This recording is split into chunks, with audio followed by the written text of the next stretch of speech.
तो घर के वीडियो तो हम काफ़ी सारे आपको बताते ही रहते हैं और एक्सपेरिमेंट के वीडियो भी हम बनाते रहते हैं। तो इस टाइप के वीडियो तो बनाते ही। चलिए आज आपको एक गांव की ज़िंदगी किस टाइप से लोग जीते हैं और गांव की लाइफस्टाइल क्या है वो भी आपको आज रूबरू मुलाकात करवाते हैं।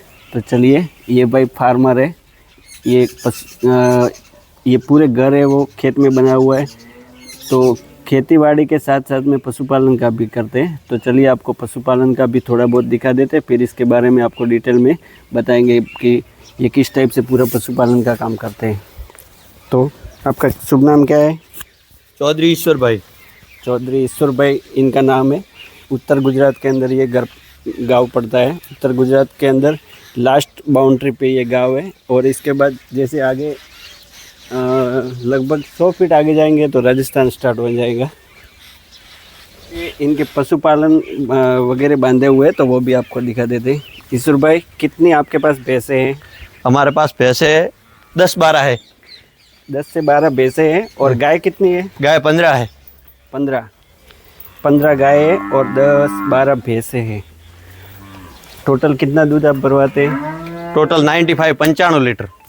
95 लीटर ये दूध प्रतिदिन एक टाइम का दिन का 190 लीटर। 190 लीटर प्रतिदिन का ये दूध अपने डेयरी पे देते हैं। जो कि भैंसों का कितना रहता है और गाय का कितना रहता है? उसमें 80 लीटर गाय का रहता है और 15 लीटर भैंस का रहता है। भैंस का कम भरवाते हैं ना। भैंस के इसके अंदर क्या होता है ना कि भैंस 4-6 महीना ही देती है ना दोनों। हाँ, गाय कंटिन्यू देती रहती है दूध। तो उसकी वजह ये है कि गाय का दूध ज़्यादा रहता है और भैंस का कम रहता है। वैसे पर फैट के हिसाब से भैंस का ही ज़्यादा पैसा आता है। हाँ, हमारे यहाँ पे भैंसों बहुत महंगी है। महंगी मतलब तो यहाँ पे भैंसें रहती है बफेलोस, वो बहुत इसकी प्राइस बहुत महंगी है। इनका मतलब बोलने का यही है, एक भैंस की कम से कम कीमत लाख से 1.5 लाख रुपये तक चली जाती, ऐसा ही ना? चली जाती आगे है। बढ़ते थोड़ा बहुत इनका खेत है वो भी दिखा देते हैं। इस टाइप से ये पूरा दूध स्टोरेज किया हुआ है और अभी ये बाइक पे या गाड़ी पे रख के फिर लेके जाएंगे गांव के अंदर जो डेयरी बनास की जो ब्रांच बनी हुई है उस पे देने के लिए। ये पूरा शेड बनाया हुआ है। शेड भी हमने ही बनाया हुआ है। कौन सी साल में बनाया था ये शेड? 2012 में 2.5 लाख पे 2.5 लाख में पूरा माल सामान के साथ में ये 2012 में हमने शेड बना के दिया था। पहले हम शेड बनाने का काम किया करते थे, अभी मकान बनाने का काम करते हैं। और अभी जस्ट एक नया भी काम चालू किया है, वो भी आपको बता देते हैं। कौन सा? वीडियो बनाने का। चलिए वो भी आपको दिखाते हैं। आगे बढ़ते हैं, इनका खेत थोड़ा बहुत दिखा देते हैं। इस टाइप से सनसेट हो रहा है तो इनके घर पे आनंद मिल जाता है सनसेट का। कई बार जाने की ज़रूरत नहीं रहती सनसेट देखने के लिए। इस टाइप से पूरा ओपन खेत है। खेत के अंदर अभी क्या लगाया है धान में? हमारा रायडा। सरसों। रायडा मीन्स सरसों। अभी खेत के अंदर धान बोया हुआ है सरसों का। ये कुछ अलग लग रहा है। ये पशुओं के लिए जौ है। हाँ, ये जो ग्रीन कलर का दिख रहा है पूरा पशुओं के लिए जौ लगाए हुए हैं, जैसे ही पशुओं को काट के खिलाने के लिए। और एक बात बोले भाई, इस दुनिया में कदर पैसों की है, इसके अलावा कुछ नहीं है। ये जो 3 डोर बांधे हुए हैं ना, ये फालतू के हैं। तो इनको अभी एक साइड में कर दिया है। ऐसा ही है ना भाई? तो मतलब दुनिया में जीने के लिए कुछ ना कुछ काम करते रहना पड़ेगा। अगर आप कोई भी काम नहीं करोगे, फालतू के हो जाएगा, तो पूरा समाज से, गांव से, दुनिया से इस टाइप से कट जाओगे। ये एक उदाहरण है। ये भाई तो बहुत अच्छे हैं जो थोड़े साइड में ही रखे, संभाल के अभी इनको खिलाते पिलाते अच्छी तरह से ही। जैसे ये दूध दोने के लिए तैयार हो जाएंगे तो फिर इसको अंदर लेके चले जाएंगे। ईश्वरलाल आ जाइए, दूर क्यों खड़े हो? जैसे ही आगे बढ़ते तो पूरा ये खेत के अंदर अभी धान निकाल के पड़ा हुआ है। ये क्या है? मूंगफली। मूंगफली, सिंग। सिंग को हिंदी में क्या बोलते हैं? सिंग, सिंग। इसको भी हिंदी में क्या बोलते हैं वो तो हमें भी नहीं पता है।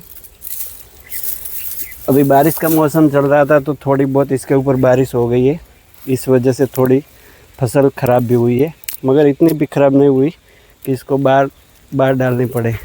तो इस टाइप से पूरा ये खेत का नज़ारा, इस टाइप से आनंदमय जीवन जीते, नो टेंशन, एकदम फर्स्ट क्लास। First class.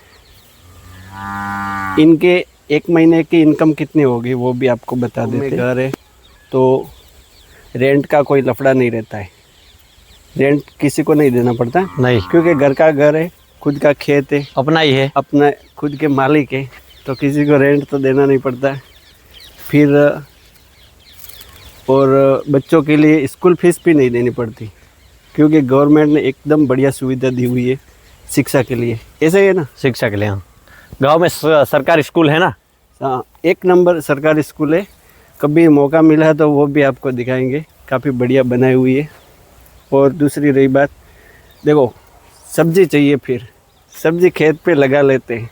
हाँ, सब खेत पे हो जाता है। खेत पे लगा लेते, कई बार जाने का रहता नहीं है सब्जी लेने के लिए। और बात करें लोट की, लोट खेत में बाजरी उग जाती है और गेहूँ भी उग जाते हैं, तो वो भी कई हमारे जरूरियातमंद चीज़ों खेत में मिली रहती है। इनको सिर्फ बाहर लेने के लिए क्या जाना पड़ता है वो भी आपको बता दें। इनको कपड़े लेने के लिए जाना पड़ता है, सोना चांदी चाहिए तो लेने के लिए जाना पड़ता है। जो भी फैशन की ज़रूरत है ना, ज़रूरियात एक्स्ट्रा चीज़, वो लेने के लिए जाना पड़ता है। मगर उसके अलावा ये जीवन जरूरत जिंदगी जीने के लिए और कुछ लेने जाना पड़ता नहीं है। तो इस टाइप से है पूरी गांव की ज़िंदगी। और फिर दूसरा खर्चा क्या आता है? पानी तो अपने खेत पे बोरवेल लेता है, उसका सिर्फ लाइट बिल हर महीने देना पड़ता है और कुछ नहीं। तो इस टाइप से भाई आपका एक महीने का पशुपालन का दूध डेयरी पे देते हो आप, तो पगार कितना मिलता है? हमारा 15 दिन की 65 आता है, 65,000, 65,000। जो ये दूध देते हैं डेयरी पे, तो उसका 15 दिन का टोटल मिला के 65,000 रुपये इनको मिलता है। मतलब एक महीने का हो गया 1,30,000। 30,000। एक महीने का 1,30,000 हो गया। अभी रुके, आप ऐसा अनुमान मत लगे कि 1,30,000 इनको बचत हो रही है, वैसा नहीं है। इसके अंदर से लगभग 75% खर्चा चला जाता होगा ना? वो हो जाए। हाँ, ये जो एक कितना हुआ था? 1,30,000। 1,30,000। 1,30,000 रुपया हमने आपको बताया, इतना इनका एक महीने के इनकम है। उसके अंदर से 80-90 हज़ार रुपया खर्चा चला जाता है। 30-40 हज़ार रुपये इनका बचते हैं डेयरी के दूध में से, पशुओं में से। वो भी घर के खेत में इसका चारा उत्पन्न हुआ है, घर के खेत में उसको खिलाने के लिए जो भी वो उत्पादन हुआ है, सब परिवार मिलकर मजदूरी भी करते हैं। और इसके अंदर 4 से 5 लोग लगे रहते पूरा दिन ना। तो फिर जाके ये दूध तैयार होता है, फिर डेयरी पे देते हैं और फिर पैसा कमाते हैं। चलिए, धन्यवाद Ishwarlal. Thank you. Thank you. Ram Ram. Ram Ram. आभार।